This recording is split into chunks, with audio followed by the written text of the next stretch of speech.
All right, Tom, it's Seattle week, and a lot of fans, look, a lot of people are interested in this game. I don't think they think the Browns will win this game. At least I hope they don't. But they're interested to see what Johnny Manziel can do against that Seattle defense. Do you kind of feel the same way? Yeah, absolutely. Yeah, he's put together a couple of back-to-back decent performances.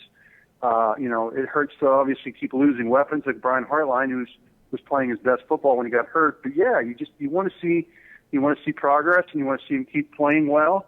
And this is as tough a test as you're going to get, especially on the road. And I know a lot of fans of Johnny Manziel were like, wow, they need a big sample size so they can have a really good gauge of where the kid's at.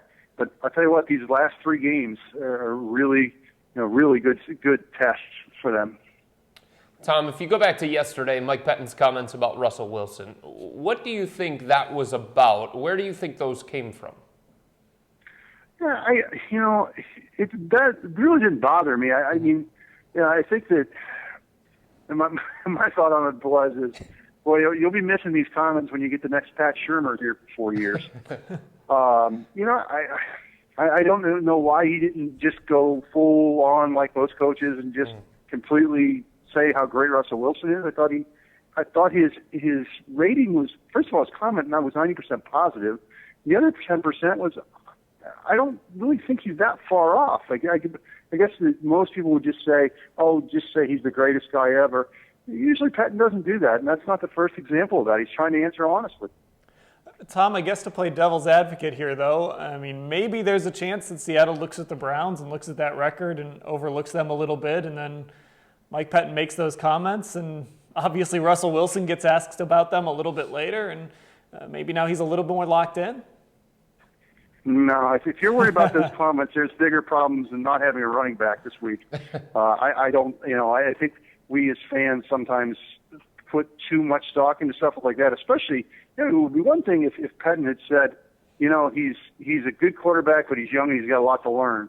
Well, that's one thing. But this, to be put behind Ben Roethlisberger and Brady and who was it, Rodgers, that's pretty good company. I just don't think it was.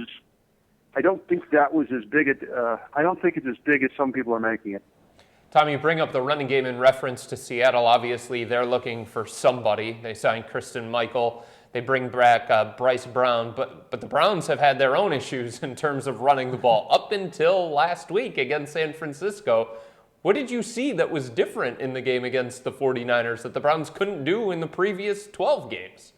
Well, I think we've got all speaking of Mike Pettin's comments, the other comment that I think was more inflammatory than the Russell Wilson comment was the San Francisco. And again, he was dead on. San Francisco just wasn't very good. To get back to the original question, I still think that they were that good. And, that was a season high. They did a lot of good things running the football. Tom, looking at these next three games, of course, Seattle, that's the one everyone's focused on, but they have to go to Kansas City. That's a tough place to play, Kansas City fighting for the playoffs. Then the Browns are going to face Pittsburgh at home, and that's essentially going to be a road game for the Browns. And Pittsburgh will be fighting for the playoffs and playoff positioning. So over these next three games, for this team and for Johnny, what are you watching? Again, just to see him play well, try to win one of those games. I think that, it's the game that obviously for fans you want to see him try to win is the Pittsburgh game, especially if it really means something for Pittsburgh, and it probably will. They were just absolutely humiliated the last time they played in Pittsburgh. So we'll see if they can muster up a better challenge against them this time. It's going to be real tough though because of the secondary situation. But the thing right now, the thing that you want from Johnny is to keep scoring. I just have, the defense has struggled so much that they're not going to beat anybody 17-13. They're going to have to score points, and it's going to be fun to watch if he can do that. Tom, you wrote about Josh Gordon. Johnny Manziel talked about Josh Gordon. Gordon himself was captured on video saying some things about growing up, wake-up calls, things along those lines. Where do the Browns stand when it comes to Josh Gordon? Or is it going to depend on what happens this offseason with whatever decision the Browns make when it comes to head coach and GM?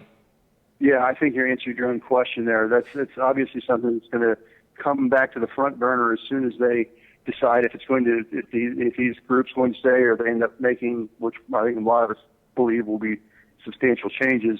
It'll be in the hands of those people to decide what to do with Josh Gordon. There's going to be teams, I think, that will trade for him. But there's, my goodness, if you could just imagine him and Gary Barnidge and Travis Benjamin, that's a pretty good group to work with right there. And if Johnny ends up being the quarterback, we don't know that, of course, either. That's why these next 2 games are so important. But it's something to build on. It's certainly something better than what they've had here.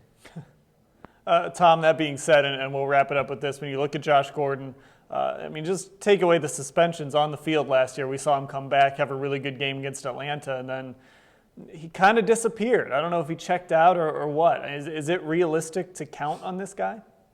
No, that's the down part of the whole thing.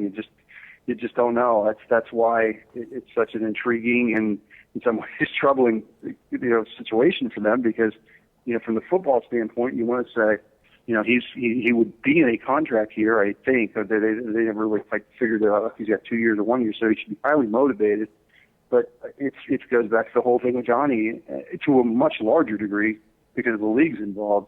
You just don't know if he's going to be there from week to week, and that's the scary thing with Josh. All right, Tom, we appreciate the time.